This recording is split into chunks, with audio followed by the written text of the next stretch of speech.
Hello everyone, welcome to my channel. मैं हूं शिखा। आज इस वीडियो में हम प्रीवियस टॉपिक एनसीपीसीआर को ही आगे कंटिन्यू करेंगे। वीडियो शुरू करने से पहले मैं आप सभी से रिक्वेस्ट करना चाहूँगी कि यदि आपको मेरी वीडियो पसंद आती है तो प्लीज़ मेरे चैनल को लाइक और सब्सक्राइब कीजिएगा। यहाँ पे हम एनसीपीसीआर के कार्यों के बारे में जानेंगे। तो यहाँ पे हम देखेंगे फर्स्ट पॉइंट इसका, बाल अधिकारों के संरक्षण के लिए उस समय मौजूदा कानून के तहत बचाव की स्थिति संबंधी जांच और समीक्षा करना तथा इनके प्रभावी कार्यान्वयन के उपायों की सिफारिश करना।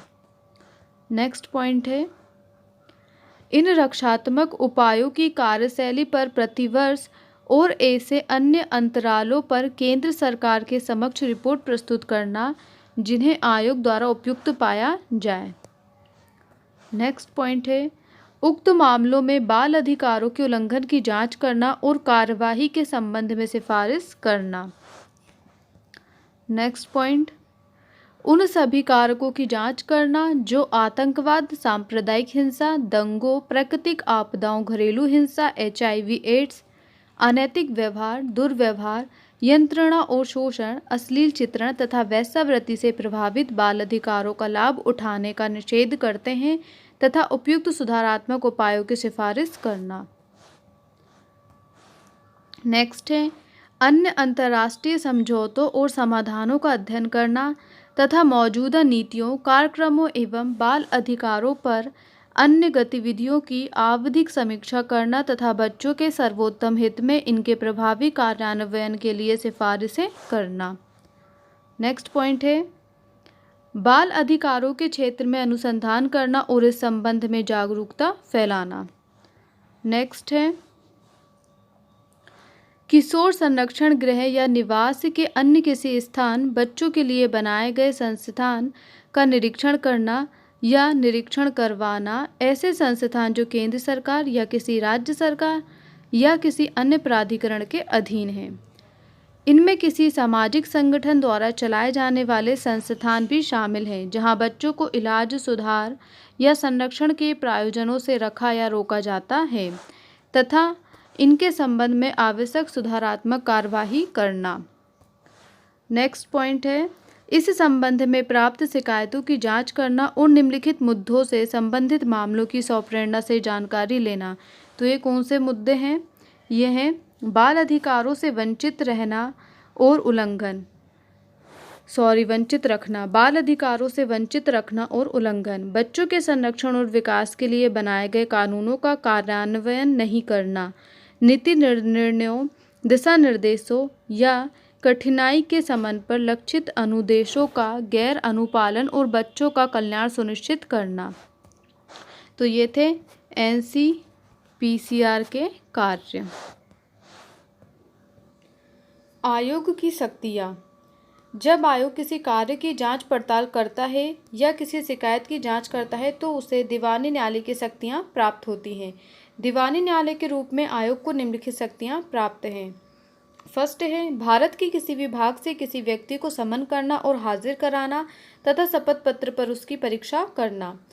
तो भारत के किसी भी भाग से वो किसी भी व्यक्ति को बुला सकता है और अपने समक्ष प्रस्तुत करवा सकता है और उसके शपथ पत्रों पर साक्ष्य ग्रहण या फिर परीक्षा ले सकता है। नेक्स्ट है, किसी दस्तावेज को प्रकट और पेश करने की अपेक्षा करना। वो उस व्यक्ति से किसी भी दस्तावेज को प्रकट और पेश करने की अपेक्षा कर सकता है। शपथ पत्रों पर साक्ष्य ग्रहण करना, शपथ पत्रों पर वो किसी भी व्यक्ति के साक्षी के साक्ष्य ले सकता है। ठीक है, तो साक्षी के साक्ष्य वो शपथ पत्रों पर ले सकता है। किसी न्यायालय या कार्यालय से किसी लोक अभिलेख, ये लोग लिखा है, इसको लोक कर लेना, लोक अभिलेख, किसी न्यायालय या कार्यालय से किसी लोक अभिलेख या उसकी प्रति की अपेक्षा कर सकता है। तो वो किसी भी न्यायालय और कार्यालय से कोई किसी भी प्रकार का उस मुद्दे से रिलेटेड लोक अभिलेख और उसकी जो प्रति होगी वो उसकी अपेक्षा कर सकता है। नेक्स्ट है, साक्ष्य और दस्तावेजों की परीक्षा के लिए समय निकालना। मतलब किसी भी प्रकार का साक्ष्य प्राप्त करने के लिए या फिर कोई उससे रिलेटेड कोई महत्वपूर्ण दस्तावेज प्राप्त करने के लिए वो समय निकाल सकता है। ठीक है। नेक्स्ट है, कोई अन्य विषय जो राष्ट्रपति नियम द्वारा अवधारित करे, कोई भी अन्य विषय जो राष्ट्रपति नियम द्वारा अवधारित करे। तो यहाँ पे हमने बात करी है एनसीपीसीआर की शक्तियों की। वार्षिक रिपोर्ट आयोग द्वारा केंद्र सरकार या राज्य सरकार को दी जाएगी। तो यदि राष्ट्रीय बाल अधिकार संरक्षण आयोग की बात करें तो वो अपनी रिपोर्ट केंद्र सरकार को देंगे, और वहीं राज्य बाल संरक्षण आयोग जो है अपनी रिपोर्ट वो राज्य सरकार को देंगे। फिर हम विशेष रिपोर्ट की बात करेंगे। तो विशेष रिपोर्ट में अति महत्वपूर्ण विषय पर रिपोर्ट का प्रारूप जो है केंद्र सरकार द्वारा निर्धारित किया जाएगा। यदि कोई विषय बहुत ही महत्वपूर्ण है तो उस विषय पर रिपोर्ट का प्रारूप केंद्र सरकार द्वारा निर्धारित किया जाएगा। केंद्र सरकार या संबंधित राज्य सरकार वार्षिक या विशेष रिपोर्ट को संसद या राज्य विधानमंडल के प्रत्येक सदन के समक्ष 1 वर्ष के भीतर रखवाएगी। इसमें क्या होता है, जो राष्ट्रीय बाल संरक्षण आयोग है वो अपनी रिपोर्ट केंद्र सरकार को देगा, और केंद्र सरकार 1 वर्ष के भीतर इस रिपोर्ट को संसद के समक्ष रखेगी। ठीक है। और वही राज्य बाल अधिकार संरक्षण आयोग संबंधित राज्य को अपनी रिपोर्ट देगा, और राज्य सरकार फिर इस रिपोर्ट को 1 वर्ष के भीतर राज्य विधानमंडल के समक्ष रखेगी। नेक्स्ट हम देखेंगे, यहाँ पे नोट करके दिया हुआ है, राष्ट्रीय बाल संरक्षण आयोग के फर्स्ट अध्यक्ष शांता सिन्हा थे। इसके फर्स्ट अध्यक्ष कौन थे? शांता सिन्हा। और वहीं इसके वर्तमान अध्यक्ष स्तुति काकर हैं।